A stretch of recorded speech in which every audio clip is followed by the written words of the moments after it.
इस वक्त हम बोकारो के फुदनीडी में हैं और फुदनीडी गांव के ठीक पीछे ये देख सकते हैं जंगल है और जहां पर मैं खड़ा हूं ये है सहारा पुल और इसके ठीक पीछे इधर देख सकते हैं कुछ भाई लोग को हम दिखाने का प्रयास कर रहे हैं जहां एक बॉडी पड़ा हुआ है और बॉडी है राजू शर्मा नामक व्यक्ति की जो इसी गांव के निवासी है और उसकी उम्र लगभग 40 साल के आसपास बताई जा रही है। और ये व्यक्ति काफ़ी जैसे परिवार वालों से बात किए तो पता चला कि ये किसी तरह का एग्रेसिव स्वभाव के नहीं थे, यानी झगड़ालू टाइप के नहीं थे। परिवार वालों की तरफ से ये साफ कहना था कि राजू शर्मा गुम हुआ था, उनको लेकर जो वो 12 तारीख से घर से गायब था और 2 दिन के बाद थाना में ये लोग लिखित आवेदन दिए कि राजू शर्मा नामक व्यक्ति नहीं मिल रहा है, वो कहीं खो गया है। और सबसे बड़ी बात है कि राजू शर्मा जब घर से गायब हुआ तो उनके साथ में एक बाइक भी था और वर्तमान में जहाँ पे उनका बॉडी पड़ा हुआ है वहाँ तो उनकी बाइक तो है नहीं। तो घर वाले का साफ ये आक्रोश है कि पुलिस को जब हम लोग ने लिखित दिया कि राजू शर्मा गायब है तो पुलिस वालों ने कोई कार्रवाई नहीं की और यहाँ पे घर वाले काफ़ी आक्रोशित नज़र आ रहे हैं। मैं दिखाने का प्रयास भी कर रहा हूँ, आप लोग देख सकते हैं। और इन लोगों का साफ कहना है कि सबसे पहले जो अगल बगल में सीसीटीवी लगा हुआ है उनको खंगाला जाए और इनके जो भी हत्यारे हैं उनको पकड़ा जाए, क्योंकि हमें मुआवजा नहीं चाहिए, हमें न्याय चाहिए। और हम लोगों के साथ में पुलिस कहीं ना कहीं अन्याय की है। जब हम लोग ने लिखित आवेदन दिया था तो हमारे आवेदन पर कोई कार्रवाई नहीं हुई है।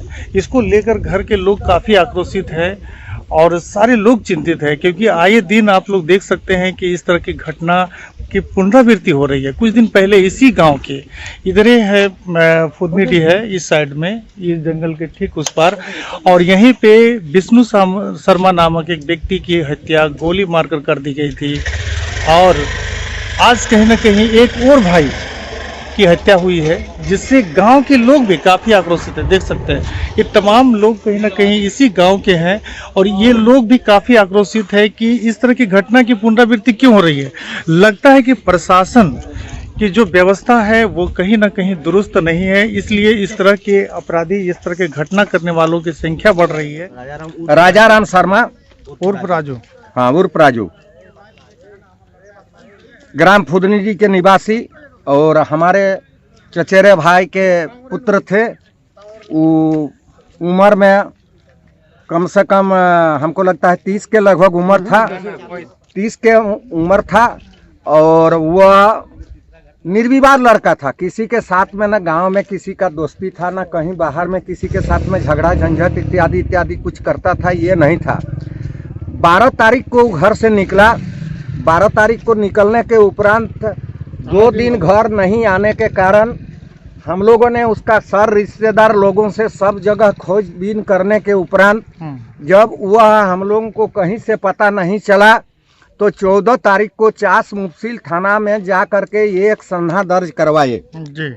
ये सन्हा दर्ज कराने के उपरांत मुफसिल थाना का पुलिस यदि सजग रहता और हम लोग का आवेदन को महत्व देता तो उसी दिन आने से ये घटना नहीं घटती, लेकिन पुलिस इस पर तत्परता नहीं दिखाई। पुनः कल हम लोग पूरे गांव के लोग, कल मतलब 16 तारीख को हम लोग ने पूरे गांव के लोग जा कर के चास मुफसिल थाना गए और वहां के थाना प्रभारी को हम लोगों ने ये बोला कि हम लोग का जो आवेदन दिया हुआ है लापता का, इस पर आपने अभी तक खोजबीन नहीं किया। उन्होंने इसको कुछ नहीं समझ करके हम लोगों को बैठने के लिए कहा। हम लोगों ने 1 घंटा तक वहां पर अपेक्षा से बैठे रहे। पुनः मैं प्रयास किया फ़ोन के माध्यम से और एक मुर्मू जी को भेजे। उन्होंने हमको आश्वस्त किया कि मैं वायरलेस कर देता हूं। हम कल आप अपने पूरे टीम के साथ में चिरा चास में जा करके जहां जहां दारू का कारोबार हो रहा है वहां पर जा करके आप छानबीन करिए तो इसका पता चल जाएगा। आप लोग अपने स्तर से नहीं छानबीन किए थे? हम लोग छानबीन 12 से लेकर के 13 तक पूरे दिन किए, तब न 14 को हम लोग थाना में लिखित दिए। और थाना का ये हम लोग के पास में ये पेपर भी है। जी। और कल हम लोग थाना से आने के उपरांत भी हम लोगों ने कहा कि आप इमीडिएटली अभी एक्शन लीजिए। तो इसका हमको लगता है कि वो लड़का अभी तक जिंदा है, लेकिन प्रशासन इसमें तत्परता नहीं दिखाई। इस विफल रहा प्रशासन, और इसका घटना का इंजाम कल ही रात को हमको जहां तक लग रहा है कि ये हुआ। और आज 18 तारीख के सुबह में ही इसका लाश को लोगों ने देखा, और हम लोग तो खबर आई और हम लोगों ने इस जब वो घर से निकले थे तो उनके साथ में क्या थी? मोटरसाइकिल थी। अच्छा, मोटरसाइकिल का भी कोई पता नहीं चला अभी तक। तो वो मतलब जो है कि अभी वर्तमान जो है कि यहाँ पे लाश जो पड़ी थी, तो उसको लेकर पुलिस की कार्रवाई से आप लोग कितना संतुष्ट हैं? संतुष्ट नहीं। पुलिस की कार्रवाई से अभी भी हम लोग संतुष्ट नहीं है। कारण इसलिए कि हम लोगों ने यहाँ का वास्तु विहार फेज 1, 2 में चारों तरफ सीसी कैमरा फिट है। हम लोग सुबह से यही प्रयास किए कि सीसी कैमरा को अविलंब इसका जांच करके देखा जाए, और यहाँ से सीसी कैमरा से ही इसका सच्चाई का पता चल सकेगा।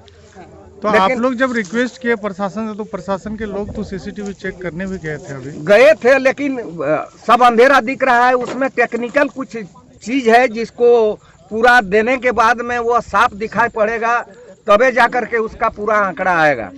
वर्तमान आप लोग प्रशासन से क्या कहना चाहते हैं? प्रशासन से यही कहना चाहते हैं कि इसका छानबीन कर, और जो दोषी व्यक्ति है, यहाँ पर कुछ खटाल है, जिस खटाल में बैठ करके डेली यहाँ पर वो आता था और दारू पीता था। और हम लोग का काफी संदेह है, संदेह नहीं स्पष्ट विश्वास है कि यहाँ के लोग माझी मुंडा जो हैं, इन लोगों का हिम्मत नहीं है उसको मारने के लिए। उसका मौत जो भी मारा है और मौत के घाट उतारा है, हमको लगता है इसी खटाल के अंदर में ही ऐसे लोगों ने इसको मौत के घाट उतारा है। और ला करके यहीं पर सामने खटाल है, और ला करके यहाँ पर इस रास्ता के कोना में ला करके रात को दोनों आंख निकाल करके निर्मम हत्या कर करके और घास से दबा करके रख दिया गया है। और कुछ बोलना चाहिएगा? यही बोलना चाह रहे हैं कि प्रशासन, इसके विगत 2 महीना आगे भी एक हत्या हुआ, विष्णुदेव शर्मा का हत्या हुआ। इसमें भी प्रशासन ने निष्क्रिय भूमिका निभाई, जो कि हंस एजेंसी में रख करके मुजरिम को और पैसा वसूला गया और उसको बचाने के लिए काम किया गया। हम लोगों ने डीजीपी से लेकर डीआईजी से लेकर के नया एसपी आलोक कुमार से पैरवी करा करके उसको गिरफ्तार कराए, और वो जो जेल के शिकंजे में बंद है। तो ऐसी पुलिस की निष्क्रियता से ही ऐसी घटना का सृष्टि होता है। और आज भी हम लोगों ने पुलिस को ये दावे के साथ में कहा है कि यदि इस पुनरावृत्ति को आप लोगों ने, जो पुनरावृत्ति फिर दोबारा हुई है, इस पर यदि एक्शन नहीं लेते हैं तो ग्रामीण आगे के लिए फिर कुछ करने के लिए तैयार हो जाएगा।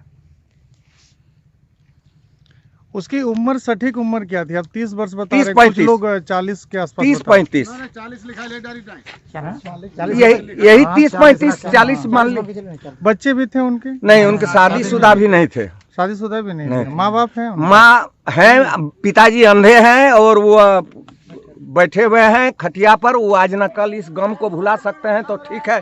और नहीं, राजू शर्मा करते क्या थे काम? राजू शर्मा पेशा से खेतीहर थे, वो अपना किसान का काम करते थे, और मैकेनिक भी थे, मोटरसाइकिल का मैकेनिक थे। अच्छा। लेकिन आप लोग जो संदेह है, बगल के कुछ लोग जहां दारू चुआते हैं, उन लोगों पे आप लोग संदेह कर? दारू चुआते हैं, यहाँ पर कुछ नकली दारू का भी कारखाना लगा हुआ है, जो खटाल में ही है, और खटाल में ही लोग जाकर के पीते हैं, और उसी शराब के क्रम में लोग वहाँ पर जाते हैं। और हम लोगों को पूर्ण विश्वास है कि इसी खटाल से ही इसका अंत हो गया है।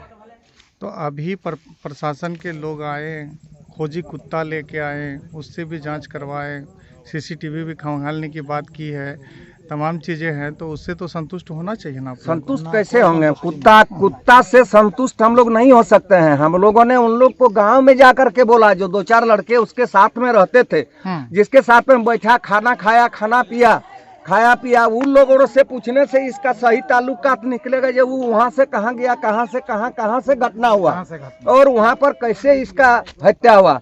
इस पर दोनों आंखें निकाल ली गई है, इसमें आप क्या संदेह कर रहे हैं? हम तो सोच रहे हैं कि ये अंतर्राष्ट्रीय गिरोह का संबंध है, और जिसके ताल्लुकात से ये आंख को निकाल करके ले जाया गया, उसके उपरांत में फिर इसको मर्डर किया गया। चलिए, बहुत बहुत परिवार के लोग काफी आक्रोशित हैं, आप लोग देख ही रहे हैं, आप लोग क्या समझते हैं क्या नहीं समझते, अपना राय कमेंट जरूर रखिएगा। फिलहाल आपका छोटा भाई कोशिश कर रहा है कि ये सच्ची और अच्छी खबर आप तक पहुंचाए।